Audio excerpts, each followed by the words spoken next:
بہت سے لوگ سوچتے ہوں گے کہ آخر ہم کیوں دن رات طارق جمیل اور تبلیغ جماعت کے پیچھے پڑے رہتے ہیں۔ بعض خارجی وہابی یہ کہتے نظر آتے ہیں کہ کیونکہ تبلیغ جماعت والے مزارات پر غیر شرعی حرکات اور ڈھول تماشوں سے منع کرتے ہیں بس اسی لیے اہل سنت کو تبلیغ جماعت سے اختلاف ہے۔ ہمارے اختلاف کی وجہ یہ ہو نہیں سکتی کیونکہ مزارات پر جاہل لوگوں کی غیر شرعی حرکات کا تو سب سے زیادہ نقصان اہل سنت کو پہنچ رہا ہے۔ پھر بھلا ہم کیوں ان غیر شرعی حرکات کی تائید کریں گے اور ہمارے اپنے علماء کرام ان غیر اخلاقی اور غیر شرعی حرکات کے سخت خلاف ہیں۔ ہم کہلاتے ہیں اہل سنت و جماعت۔ ہماری طرف سے پوری دنیا کو یہ بتا دیا جائے کہ مزارات پر جا کر دھاگے باندھنا، تالے باندھنا، عورتوں کا بے پردہ یا بے محرم جانا، وہاں آواز کے ساتھ ان کا کچھ کرنا یا ناچنا، یا جو چادریں لے کے جاتے ہیں ان کا ڈھول بجانا، یا اس کا جلوس اس طرح نکالنا جس میں شرعی آداب نہ ہو، ان تمام باتوں کا اہل سنت و جماعت سے کوئی تعلق نہیں ہے۔ پھر بعض لوگ یہ بھی سوچتے ہیں کہ تبلیغ جماعت کی تبلیغ کی وجہ سے اگر کوئی نمازیں پڑھنا شروع کر دے یا سنت کے مطابق داڑھی رکھ دے یا پھر دین کو پھیلانے کے لیے تبلیغ کرنا نکل جائے تو آخر اس میں برا کیا ہے؟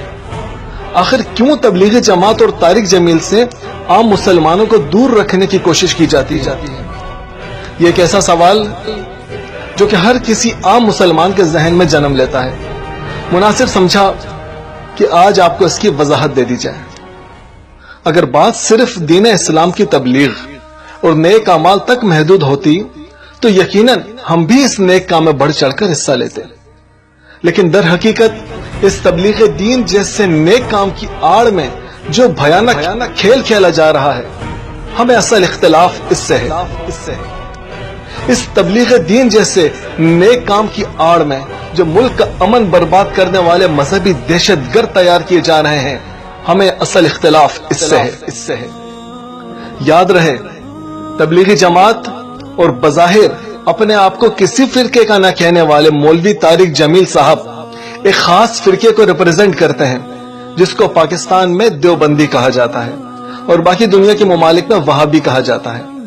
وہابی فرقے کا اصل مقصد مذہب کو استعمال کرتے ہوئے توحید اور جہاد کے نام پر دہشت گردی کرنا ہے، اور علماء دیوبند جس مذہبی شخصیت کے فالوور ہیں اسے شیخ محمد بن عبد الوہاب نجدی کہتے ہیں،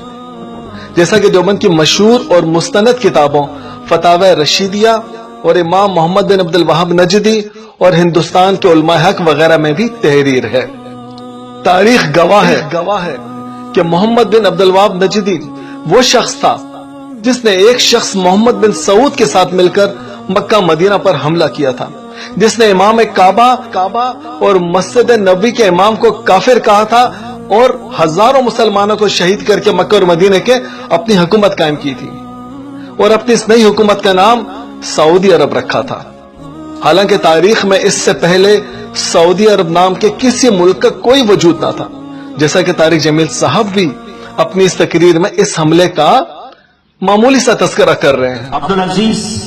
بہت نیک آدمی، بہت عظیم بادشاہ، اس نے 1902 میں ریاض کو فتح کیا اور ایک چھوٹا سا ماڈل قائم کیا، اور 1924 میں اس نے مکہ فتح کیا اور 1925 میں مدینہ فتح کیا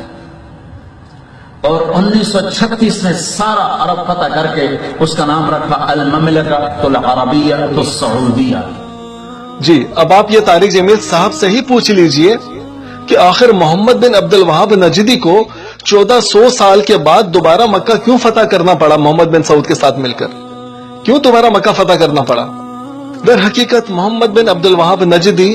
مرزا غلام احمد قادیانی کی طرح بس اپنے پیروکاروں کو ہی مسلمان سمجھتا تھا، ان کے سوا وہ مکہ مدینہ سمیت سارے عالم اسلام کو کافر اور مشرک اور بدعتی کہتا تھا، اور ہماری اس بات کی گواہی تاریخ سعودیہ بھی دیتی ہے اور سارے عرب اور عجم کے علماء کی کتابیں بھی دیتی ہیں۔ اب آتے ہیں تبلیغ جماعت کی طرف۔ عام طور پر لوگ کہتے ہیں کہ دہشت گردوں کا کوئی مذہب نہیں ہوتا، یہ کہا جاتا ہے، لیکن ایسا نہیں ہے، ایسا نہیں ہے۔ مذہبی دہشت گردوں کا ایک خاص مذہب ہوتا ہے۔ جی ہاں، مذہبی دہشت گردی کی تاریخ گواہ ہے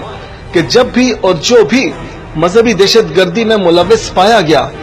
اس کا تعلق دیوبند فرقے اور تبلیغی جماعت سے ہی نکلا۔ اور یہ صرف ہمارا ہی دعویٰ نہیں ہے، بلکہ پاکستان کی سیکورٹی ایجنسیز نے بھی یہی رپورٹ دی ہے۔ پاکستان میں جی ایچ کیو اور میران بیس حملے میں جو بھی فوجی اہلکار ملوث پائے گئے، وہ سب کے سب تبلیغی جماعت میں وقت لگا چکے تھے۔ ابھی چند دن پہلے کی خبر بھی ملاحظہ کریں اور آپ خود جتنی بھی دہشت گرد تنظیمیں ہیں سب کا جائزہ لیں، چاہے وہ سپاہ صحابہ ہو یا لشکر جنگی، جیش محمد ہو یا پھر طالبان اور داعش وغیرہ، ان سب کا تعلق طارق جمیل والے فرقے یعنی وہابی دیوبندی سے ہی ملے گا۔ اور پھر آپ ان کے کارکنان کا جائزہ لیں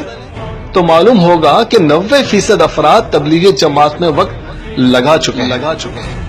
ایکسپوز کو ایک سچا پاکستانی مسلمان ہونے کے ناطے بہت دکھ ہوتا ہے کہ جب یہ لوگ معصوم ذہن رکھنے والے سادہ لو مسلمانوں کو تبلیغ کی آڑ میں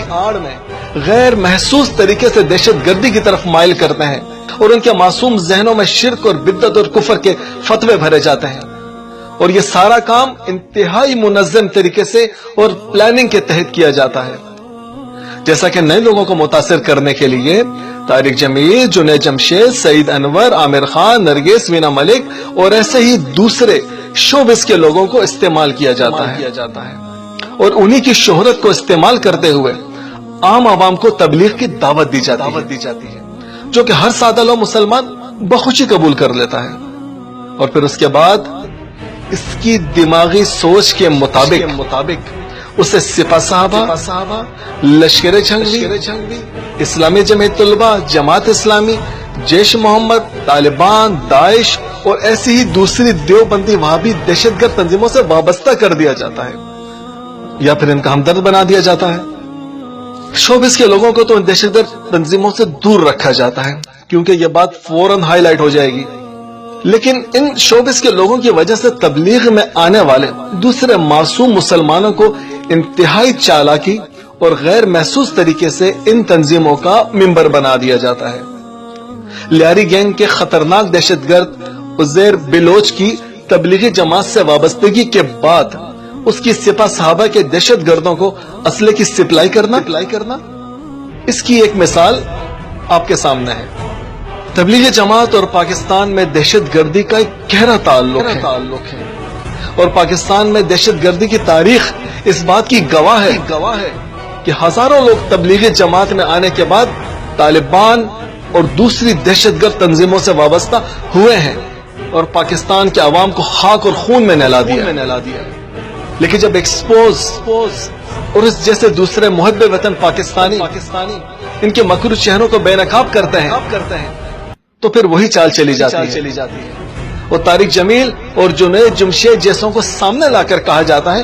دیکھیے یہ تبلیغ والے کتنے نیک ہیں اور کتنے اچھے ہیں، کسی فرقے کے خلاف نہیں بولتے۔ لیکن تبلیغی جماعت والوں کے فرقہ دیوبند والوں کے اب جمعے کے خطبات سن کر دیکھ لیں یا کبھی ان کے ساتھ بحث کر کے دیکھ لیں، آپ کو اندازہ ہو جائے گا کہ یہ واقعی اتنے بھولے اور معصوم ہیں جتنے کے نظر آتے ہیں، یا پس سے پردہ کہانی کچھ اور ہے۔ طارق جمیل کی ہنسی مذاق اور اداکاری کو استعمال کر کے تبلیغی جماعت کو مضبوط کیا جاتا ہے، اور تبلیغی جماعت کو افرادی قوت فراہم کی جاتی ہے، اور تبلیغی جماعت دہشت گردوں کو نظریاتی طور پر مضبوط کرتی ہے۔ یہ سب کچھ دیکھ کر ہم کیسے چپ رہ سکتے ہیں؟ لہذا ہم سادہ لو مسلمانوں کو اس بھیانک کھیل کا حصہ بننے سے روکنا چاہتے ہیں۔ ایکسپوز کا مقصد صرف اتنا ہے۔ اب آپ ہی بتائیے، یہ مقصد غلط ہے کیا؟ اگر کوئی ایک شخص بھی ہماری ان کوششوں سے ان کے اس بھیانک کھیل کا حصہ بننے سے رک جاتا ہے اور اپنا ایمان بچا لیتا ہے تو ہی ہمارا مقصد اور یہی ہماری کامیابی ہے۔ تبلیغی جماعت کا اس وقت کا سب سے بڑا ہتھیار جس سے سادہ لو مسلمانوں کو متاثر کیا جا رہا ہے وہ طارق جمیل ہے۔ اس لیے ضروری ہے کہ تبلیغی جماعت اور طارق جمیل کے اس کھیل کو ایکسپوز کیا جائے. عام مسلمان جو کہ طارق جمیل کی اس اداکاری اور جذباتی تقاریر سے متاثر ہو جاتے ہیں، انہیں ہم بتانا چاہتے ہیں کہ اس ایکٹنگ کی آڑ میں کیسا کھیل کھیلا جا رہا ہے، کیسے عام مسلمانوں کو اللہ اور اس کے رسول صلی اللہ علیہ وسلم کا گستاخ بنایا جا رہا ہے، اور کیسے انہیں دہشت گردوں کا سپورٹر بنایا جا رہا ہے. مختصر یہ کہ ہمارا یہ مشن کسی ذاتی تنظیمی یا فرقہ وارانہ مخالفت کی وجہ سے نہیں ہے، بلکہ صرف اور صرف اللہ کے رسول اور پاکستان کی بے لوث محبت کی وجہ سے. اگر آپ سمجھتے ہیں کہ ایکسپوز حق پر ہے تو اس ویڈیو کو زیادہ سے زیادہ شیئر کریں، ایکسپوز کا ساتھ دیں.